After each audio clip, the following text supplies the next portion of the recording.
যা পাচ্ছি না কাউকে বলতে, না পাচ্ছি কাউকে বুঝাতে।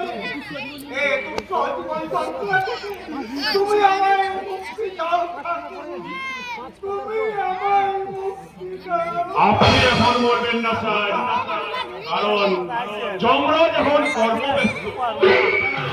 আপনাকে নিয়ে যাওয়ার সময় তার হাতে এখন নেই।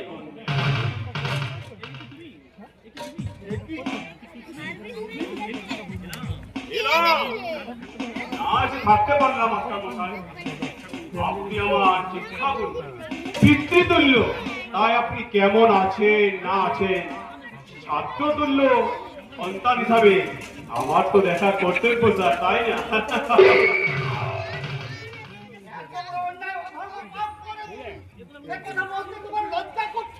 না কেন করবে মাস্টার মশাই?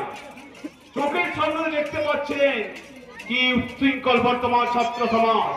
একদল ডাকাতের চেয়ে একদল ছাত্র যে আরো বেশি ভয়ঙ্কর, কিন্তু তাদের চেয়ে আমি একটু ভালো ছাত্র বলে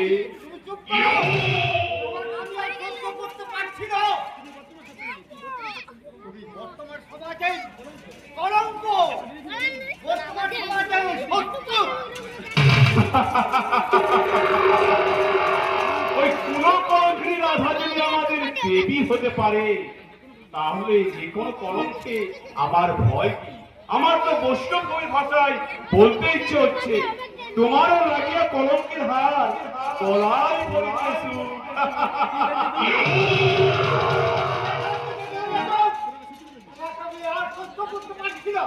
যাচ্ছি যাচ্ছি মাস্টার মশাই, আপনার কথা তো আমি অমান্য করতে পারি না, কিন্তু অর্পিতা কোথায় মাস্টার মশাই? একবার চোখে দেখা দেখে যেতাম।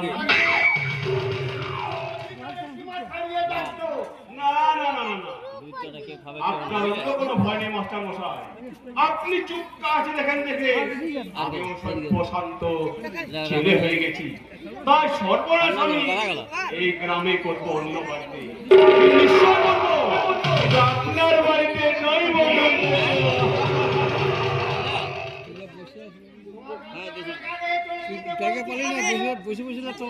আমি শুনতে পেয়েছি মাস্টার মশাই, কিন্তু বুকে বড় ব্যথা পেলাম।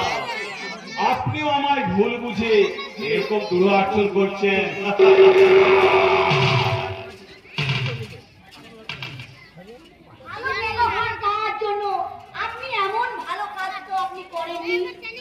বেশ মিটে গেল, এটাই তো আমি চেয়েছিলাম।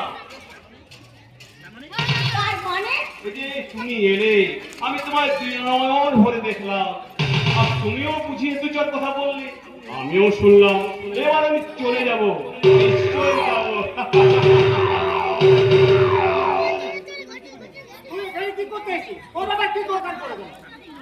তাতে কি হচ্ছে মাস্টার মশাই?